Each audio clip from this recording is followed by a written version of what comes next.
The Wekiva Parkway is making history, completing Central Florida's Beltway after 30 years in the making. As the final section wrapped up, the parkway is also setting the stage for the future, expanding how generations to come will travel around Central Florida. All of this while helping to protect the precious wildlife and habitat surrounding the beloved Wekiva River.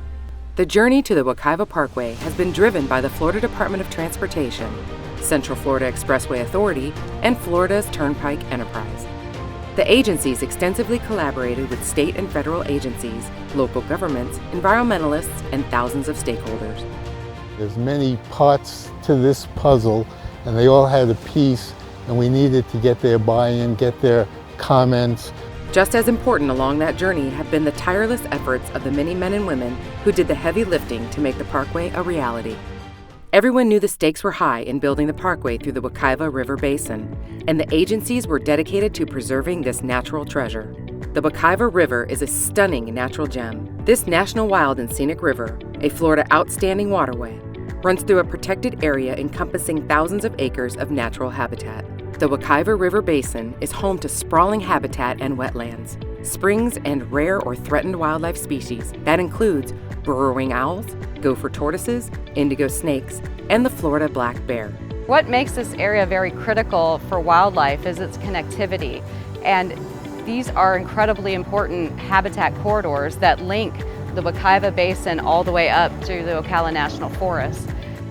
To make sure this important natural corridor was preserved, the parkway's unprecedented protections included buying 3,400 acres of land for conservation, land that was otherwise slated for development, largely elevating the parkway to reduce collisions with vehicles and wildlife, building 1.5 miles of wildlife crossing bridges and other protections, and limiting the number of interchanges to curb development in this precious natural area.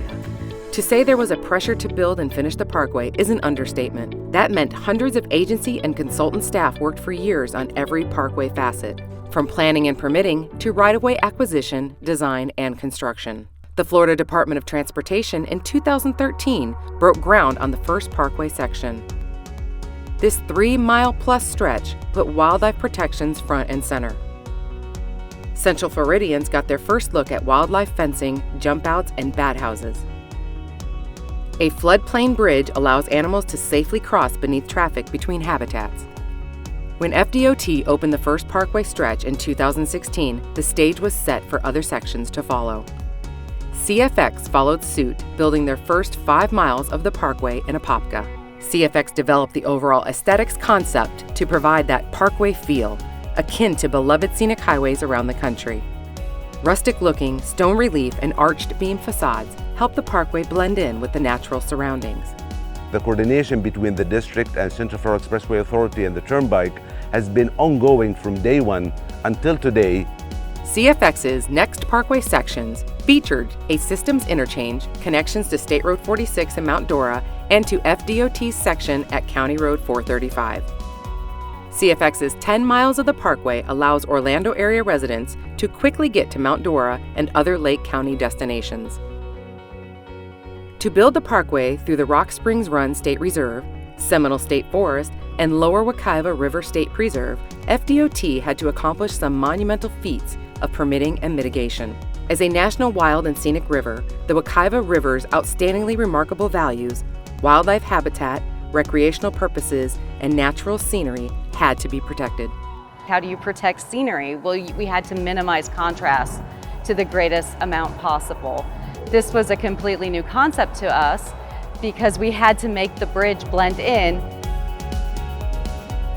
With a context-sensitive design in hand, the department in 2017 began work on the longest parkway section. Section 6 stretches 6.5 miles in East Lake and Seminole counties through the heart of the Wekiva River Protection Area. Many eyes were on this section as crews worked to build the lion's share of the parkway's heralded wildlife protections. The parkway in East Lake County largely replaced the former State Road 46, a heavily used east-west 2-lane corridor. A new State Road 46 was built parallel to the parkway for local trips. 2 small wildlife tunnels near Rock Springs Run State Reserve were replaced with sprawling wildlife crossing bridges. The new bridges provide nearly 100 times the protected passage under traffic for animals to travel between habitats. The 1.5 miles of wildlife crossings included new bridges over the Wekiva River. The project had a total of 18 bridges, so 25,000 linear feet of bridge deck was completed for the project, and a large portion of that were the wildlife crossing bridges. Great care was taken to protect this naturally recognized river. The bridges were built using top-down construction to minimize impacts to the river. It's something that it's actually very expensive to do, but the result that you're trying to achieve is kind of priceless. You know, you're building a bridge, this massive structure over a waterway without ever getting in the river. You know, to be able to do that, you know, does take a lot of creativity and ingenuity. Work was done from the riverbanks, and formed travelers on top of the bridge piers produced the concrete spans. This is only the 4th project in the state of Florida to use this construction method. So it was very challenging and exciting type of bridge construction. The long spans also mean animals can pass safely under traffic along the riverside. The 60-foot tall bridges over the river are buffered by the tree canopy from surrounding communities. The agencies realized that getting people to the parkway also was important, so plans included $500 million in non-tolled road improvements. Widening 7 miles of State Road 46 in Mount Dora and Sanford made it easier for motorists in these thriving areas to get to the parkway. State Road 46 improvements included new sidewalks, bike lanes, and streetlights for enhanced pedestrian and cyclist safety. To eliminate collisions between vehicles and wildlife, about a mile of County Road 46A was relocated out of the Seminole State Forest. And that was to allow animals to be able to pass safely between the habitats in the forest. It typically was a place for high-speed traffic, so it was pretty perilous for the wildlife and for people as well. Now you can see how nature has reclaimed that area. The Parkway Corridor also features 10 miles of multi-use trail. The trail improves access to the adjacent state parks.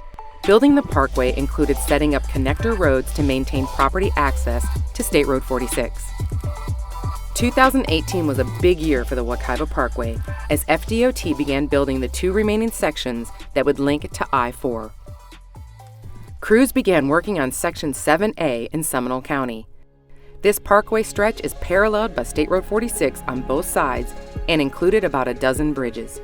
Roundabouts help to greatly reduce left-turn collisions for residents entering State Road 46 from side street neighborhoods. A 10-foot wide sidewalk runs along State Road 46 on the south side, giving pedestrians and cyclists more freedom to safely enjoy the corridor. Transforming this corridor from the former 2-lane rural State Road 46 involved complex maintenance of traffic plans. That was tricky with construction going on adjacent parkway sections at the same time. Team worked together great, even between the different sections with different contractors. We all met regularly, avoided conflicts, coordinated schedules. The following fall, FDOT began work on the final connection between State Road 429, I-4, and State Road 417 in Seminole County. The massive Section 8 interchange project includes building or rebuilding more than 20 bridges, expanding 2 miles of I-4, and creating a new urban interchange to provide access at International Parkway. The challenges on this job are unique in that it's a major system-to-system connection project. We have 22 bridges, almost every facet of construction you could have on this job. We're the last in the line of the Wekiva Parkway projects, so you have that pressure as well to deliver the system in its entirety. 2022 was a watershed year for the Wekiva Parkway, with FDOT opening 10 miles of the new roadway. Section 6 opened in May, and Section 7A along State Road 46 opened the following August. It was a crucial milestone, with FDOT fulfilling the promise to provide an elevated parkway option through the Wekiva River Protection Area. The other thing that I think is also noteworthy is the environmental stewardship that DOT brought to this project. We've left this project better than we found it. FDOT that October opened the first ramp of the Parkway interchange with I-4. Drivers immediately began using the ramp from I-4 westbound to southbound, westbound State Road 429. The new ramp gives expressway access from I-4 to Mount Dora, Apopka, and other destinations, and a travel alternative if there's an incident on I-4. Central Florida closed 2022 with 23 miles of the parkway available for our use. This mammoth project already has made an impact, improving travel times, relieving congestion, and enhancing safety. Parkway sections opened in 2022 are already logging nearly 28,000 trips a day. That's traffic that's no longer clogging State Road 46. Commuters share they're saving 10 to 20 minutes by taking the parkway to work. Early 2024 ushered in a new era for Central Florida. The Florida Department of Transportation on January 27th opened the rest of the Section 8 interchange, fully connecting State Road 429, State Road 417, and I-4. The decades-long journey to complete Central Florida's Beltway and the many challenges that had to be overcome has come to an end. The fact that it's a new alignment was more challenging, and it's very cool project because it's the last piece of the Beltway around Central Florida. So it gives the commuters an alternative driving in I-4. Even before the major work wrapped up, FDOT began implementing a bold landscaping initiative. Largely native and Florida-friendly plants can now be seen along the latest open sections. Both FDOT and CFX committed to robust landscaping to help create a road that is beautiful to drive, blends in with the surroundings, and is pleasing to the eye of adjacent neighbors. I think we focused on the communities before it was cool to do so. And that's what brought all of the communities together to support the project. We asked them what was important to them, and we delivered on what we told them that we were going to do. With persistent dedication, painstaking planning, and agency collaboration, the unprecedented Parkway vision is now a full-fledged reality. The journey has led to lessons learned and new best practices. The Wekiva Parkway model is frequently referred to now for building major transportation improvements through an environmentally sensitive area. We can take and show other communities and other stakeholders that you can make a project better. A transportation project, can have a dramatic impact on improving the quality of life in a community. The Wekiva Parkway has become an iconic community feature that inspires regional pride and national recognition. The many men and women over the years are proud to have helped bring this legacy project to fruition. All of the folks at DOT, all of our consultants, all of our contractors, all of our stakeholders and partners that worked together for so many years to make this happen, we have accomplished something that has been talked about for decades, for generations. For me, this was a legacy project. I mean, these kind of projects don't come around in people's career all the time. This project took a village. It really did. I did work on it for almost 10 years. I'm just proud that it came to fruition and that the public could actually enjoy it. Family and friends are always impressed with projects like this when you drive through it because they just see the massive construction, but they don't know the behind the scenes that goes on to make this a reality. I'm very proud of sharing the success of the Wekiva Parkway. Every time we drive the parkway, I share with the family. Every single spot had a story, and they're so proud. You have many things that happen throughout the course of the project, many obstacles, many hurdles that you have to overcome. But ultimately, all that is a wash if you deliver it, and you have the ribbon cutting. Everyone's happy. Oh, this was truly a legacy project, and one that I'm blessed and so happy to have been a part of. The camaraderie, the teamwork that it took to pull something like this off is nothing like I've ever been a part of. The Wekiva Parkway experience is one many of us won't likely forget for the rest of our careers. Today, we cut the ribbon for the final piece of the Wekiva Parkway. It's a great day for Central Florida. It's a great day for FDOT and all of our partners, the communities. It's just a tremendous accomplishment bringing all this together. A decades-long vision of completing the Beltway around Central Florida. It's a huge day. To be part of a project and see the results of that, to go under the wildlife crossing bridges and see the tracks from the animals that are passing safely under traffic instead of in the past they had to walk across State Road 46. I mean, it's just tremendously fulfilling. I'm so happy to be here today to cap off this historic project, the Wekiva Parkway, by celebrating with the very communities and leaders that helped make it happen. This celebration is for you. Wekiva Parkway is an example of how we can and should have the hard and complex discussions as we plan for our future. Completing the Beltway was extremely difficult because we had to traverse over this environmentally sensitive area. So it's just a really cool project that it was able to come to fruition.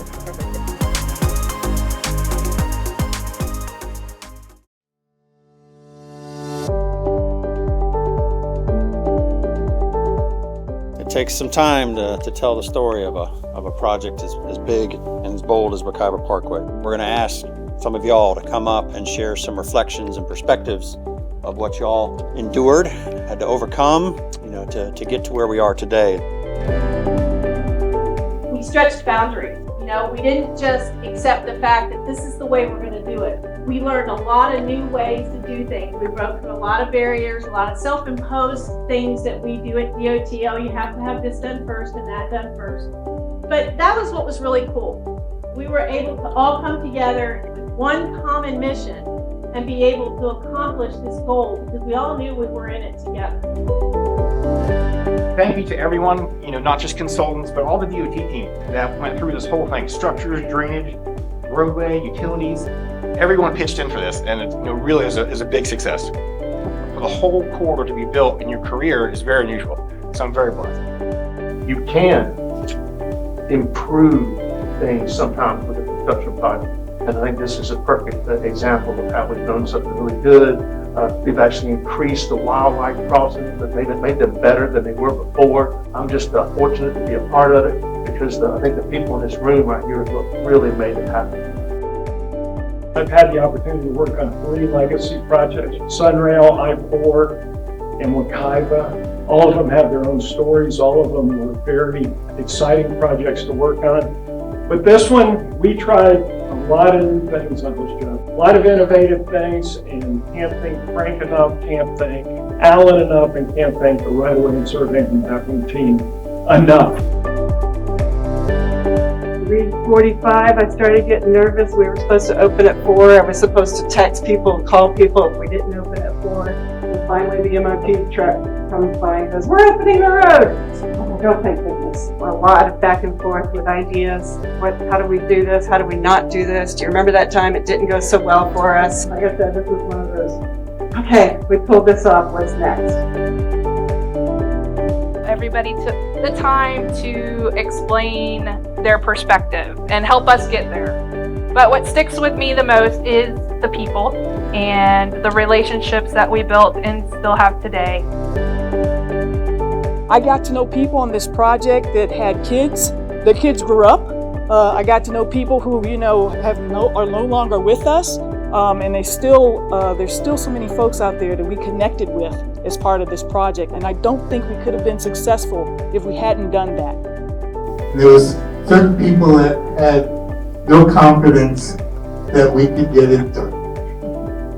But we did. And just give yourselves a round of applause for doing it. Really.